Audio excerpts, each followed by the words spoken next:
नमस्कार दोस्तों, स्वागत है आप सभी का operating system video lecture series में।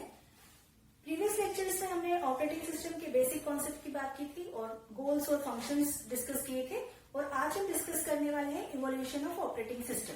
तो जब हम इवोल्यूशन ऑफ ऑपरेटिंग सिस्टम की बात करते हैं तो सबसे पहला जो सिस्टम आया वो था batch processing operating system. Batch processing operating system जैसे कि नाम से समझ में आ रहा है, बैच मीन्स ग्रुप। ठीक है, बैच मीन्स ग्रुप, बंच।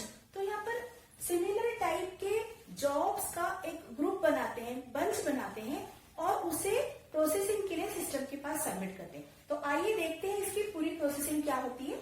तो देखिए, this is the diagram of batch processing system.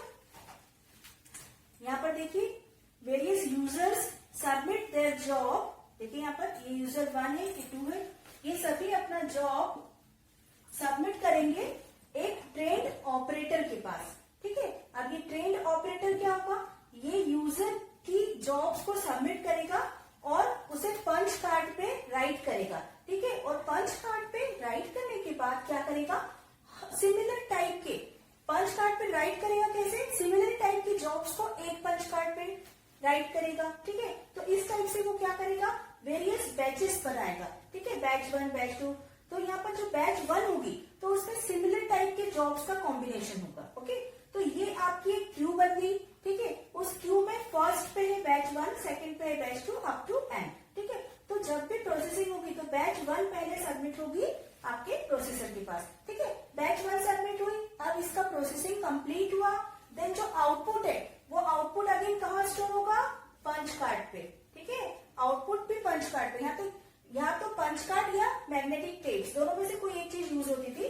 ठीक है, तो इस टाइप से पूरी प्रोसेसिंग होगी। ठीक है, अगेन मैं रिपीट कर रही हूँ एक बार, यहाँ पर जो ऑपरेटर है वो इतना ट्रेंड ऑपरेटर होना चाहिए कि यूजर जो जॉब सबमिट कर रहा है, ठीक है, उसे उन जॉब्स का बंच बनाना है, ग्रुप बनाना है जो जिनकी नीड सिमिलर टाइप की हो, या जो जैसे फॉर एग्जाम्पल अगर सारे प्रोग्राम्स फॉरट्रॉन, पास्कल या सी के हैं तो उसे पता होना चाहिए कि हाँ ये जॉब सिमिलर टाइप के हैं और इनका एक बैच बनाना है। इस बैच को जब ऑपरेटिंग सिस्टम के पास सबमिट करते थे तो यहाँ पर मेमोरी भी उसकी बहुत छोटी होती थी, लिमिटेड होती थी। तो इस मेमोरी लिमिट के अकॉर्डिंग ये बैच फॉर्म होता था। ठीक है, और यहाँ पर देखिए, एक बैच में अपनी प्रोसेसिंग कंप्लीट की। ठीक है, देन उसने आउटपुट पंच कार्ड पे राइट किया, उसके बाद नेक्स्ट बैच का टर्न आता था। ठीक है, तो ये पूरी प्रोसेसिंग है आपके बैच प्रोसेसिंग सिस्टम की। तो इसका फॉर्मल जो स्टेप्स है वो एक बार देख लेंगे आप।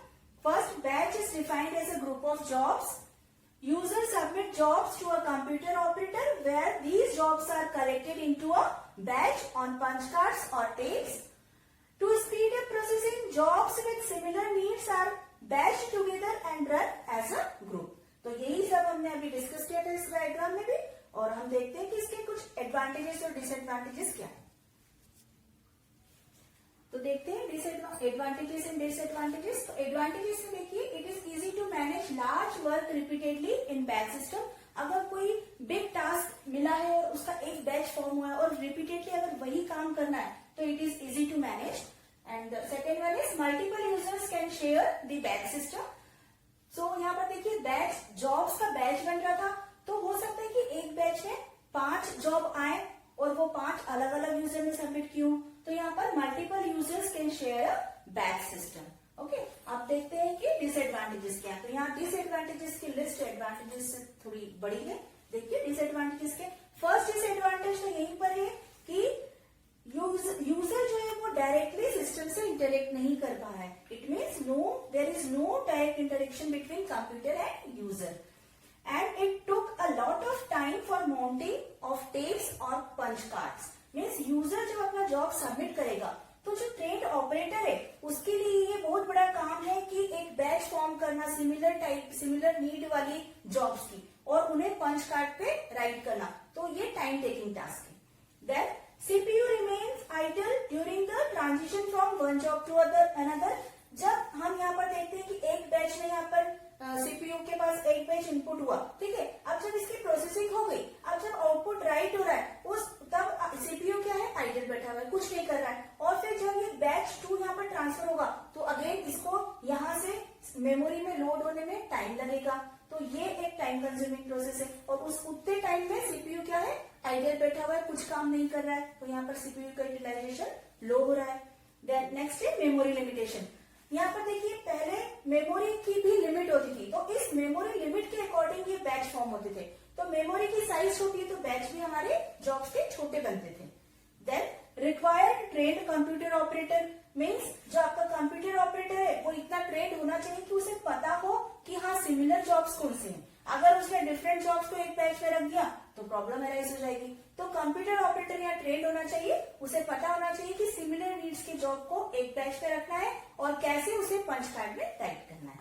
Then unknown waiting time for other jobs if any job fails. अगर कोई बैच में एक जॉब फेल हो गया, ठीक है, और उसके कारण अब नेक्स्ट बैच जो है वो कितने टाइम तक वेट करे, तो यहाँ पर ये प्रोसेसिंग टाइम में हम डिफाइन नहीं कर पाते कि दूसरे बैच को कब टर्न मिलेगा एग्जीक्यूशन का। तो यहाँ पर अननोन वेटिंग टाइम बोला है इसलिए क्योंकि उसका वेटिंग टाइम की कुछ लिमिट नहीं कि उसे कब तक वेट करना है अगर कोई जॉब फेल हो गया है तो।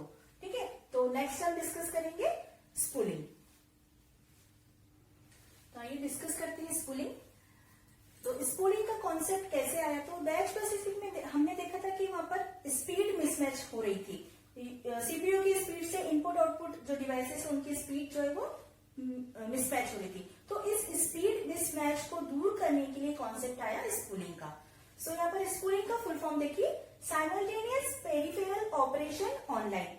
मीन्स साइमल्टेनियस मीन्स एक साथ, peripheral input output devices operation online means एक साथ इनपुट और आउटपुट पेरिफेरल डिवाइसेस के ऑपरेशन को परफॉर्म करना। ठीक है, तो देखते हैं यहाँ पर ये डायग्राम देखिए।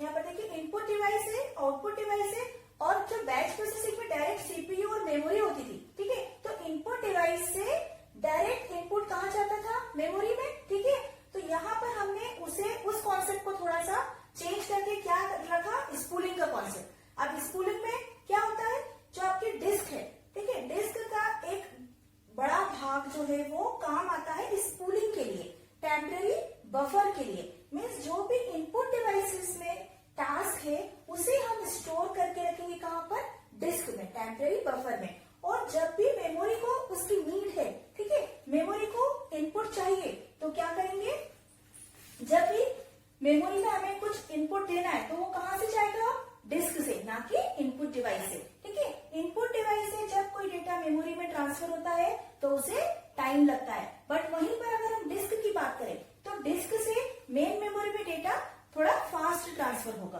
तो यहाँ पर जो स्पीड मिसमैच था हमने उसे यहाँ पर कवर किया, ज्यादा नहीं पर थोड़ा। यहाँ पर अभी हम कैश की बात नहीं कर रहे, कैश की बात आगे आएगी। अभी स्पूलिंग के कॉन्सेप्ट में सिर्फ हम इतना समझेंगे कि इनपुट डिवाइस के थ्रू जो डेटा ट्रांसफर होता था मेमोरी में उसमें बहुत टाइम लगता था, तो उस टाइम को रिड्यूस करने के लिए हमने यूज की स्पूलिंग। स्पूलिंग मीन्स डिस्क का एक पार्ट जिसे एज अ बफर यूज हो रहा है, टेम्पररी बफर यूज कर रहे हैं हम। ठीक है, और वैसे ही सिमिलरली आउटपुट डिवाइस के लिए भी यूज हो रहा है, तो इनपुट आउटपुट डिवाइस दोनों के लिए। इट मीन्स फॉर एग्जाम्पल अगर आप जैसे प्रिंटर है, प्रिंटर में अगर आप कुछ प्रिंट देते हैं तो वहां पर एक बफरिंग होती है। आपने एक साथ 10 पेजेस का डॉक्यूमेंट या एक साथ 10 डॉक्यूमेंट आपने प्रिंट दे दिए, तो क्या सारे डॉक्यूमेंट एक साथ प्रिंट होते हैं, नहीं ना।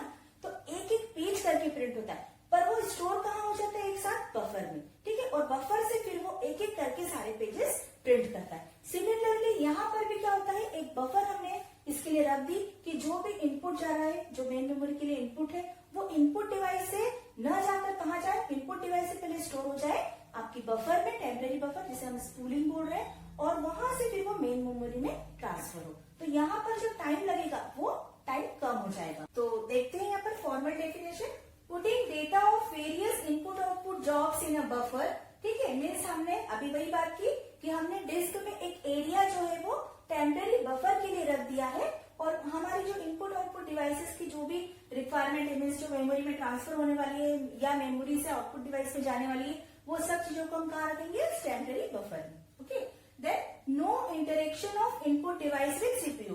तो अब क्या हुआ, हमने इनपुट और आउटपुट डिवाइस का जो डायरेक्ट इंटरेक्शन था मेमोरी से सीपीयू से, उसे हटा दिया और बीच में एक बफर दे दी। ठीक है, अब देखिए ऐसा हमने किया तो इसे टाइम कम हुआ। इसे एक एग्जांपल से समझते हैं। फॉर एग्जांपल अगर आप किसी शॉप पे जाते हैं और कुछ कपड़ा अगर आपको पसंद आया और आपने कुछ उसकी वैरायटी की बात की, तो अगर शॉपकीपर के पास उस समय वो अवेलेबल नहीं है तो वो क्या बोलता है कि आप थोड़ा सा 5 मिनट वेट कीजिए, वो जाता है और गोदाम से लेकर आ जाता है, ठीक है। बट अगर वो बोले कि नहीं मैं अभी दूसरी शॉप जहां से खरीदता होगा अपना सामान वहां जाऊंगा और वहां से लेकर आऊंगा, तो उसमें ज्यादा टाइम कंज्यूम होगा, ठीक है। इंस्टेड कि उसने अपना जो सारा स्टॉक है वो एक गोदाम में रखा है और वो वहां से तुरंत लाकर दे रहा है, तो यहाँ पर जो टाइम डिले हो रहा है उसने मैनेज किया, ठीक है। आप इसे एक एग्जांपल से और समझ सकते हैं कि जैसे आप लोगों के जो फाइनल वाइवास होते हैं, ठीक है, सेशनल वाइवा, तो उसमें क्या होता है, एक बैच अगर एक्सटर्नल के पास वाइवा दे रही है तो दूसरी बैच एकदम तैयार रहती है कि नेक्स्ट हमारा टर्न है, हमें जाना है। ऐसा नहीं कि वो कहीं क्लासरूम में बैठे हैं या उन्हें घर से फोन करके बुलाना पड़ रहा है, ठीक है। तो इस टाइप्स जैसे हम टाइम मैनेज कर रहे हैं, बस यहाँ पर भी वही है, हमने यहाँ पर जो मेन मेमोरी में टास्क जा रही थी इनपुट आउटपुट डिवाइसेस से, ठीक है, इनपुट डिवाइस से टास्क में सीपीयू के पास जाएगी और सीपीयू जब प्रोसेसिंग कर लेगा तो वो आउटपुट डिवाइस में राइट होगी, ठीक है। तो ये जो डायरेक्टली इनपुट आउटपुट डिवाइसेस से इंटरेक्शन हो रहा था वो हमने खत्म कर दिया और उसकी जगह हमने एक बफर, टेम्परेरी बफर दी, जिसके थ्रू क्या हुआ, स्पीड यहाँ पर फास्ट हो गई, ठीक है। और देखिए इसके advantages, it uses a disk as a very large buffer, जो हम बता चुके हैं कि डिस्क का ही एक स्पेस जो है वो स्पूलिंग के लिए यूज होता है, and it is capable of overlapping input output operation for one job with processor operation for another job, ठीक है। तो अभी हमने वो प्रिंटर का एग्जाम्पल देखा कि हम अगर एक साथ हमको बहुत सारे डॉक्यूमेंट्स प्रिंट करने तो हम कैसे कर सकते हैं, हमने तो एक साथ दे दिए, ठीक है। तो इनपुट आउटपुट हमने क्या करा, ओवरलैप कर दिया, ठीक है। अब प्रिंटर का टास्क है कि 1 बाय 1 वो प्रिंट करे, उसने अपनी बफरिंग में स्टोर करके रख लिया है, ठीक है। और इसका डिसएडवांटेज ये है कि स्टार्टिंग में जब ये सिस्टम आया था स्पूलिंग, तो स्टार्टिंग में ये केवल यूनि प्रोग्राम के लिए यूज होता था और फिर इसे हमने चेंज किया मल्टी प्रोग्रामिंग के कॉन्सेप्ट में। तो नेक्स्ट वीडियो लेक्चर में हम डिस्कस करेंगे मल्टी प्रोग्रामिंग का कॉन्सेप्ट। तो आज के लेक्चर के लिए इतना ही।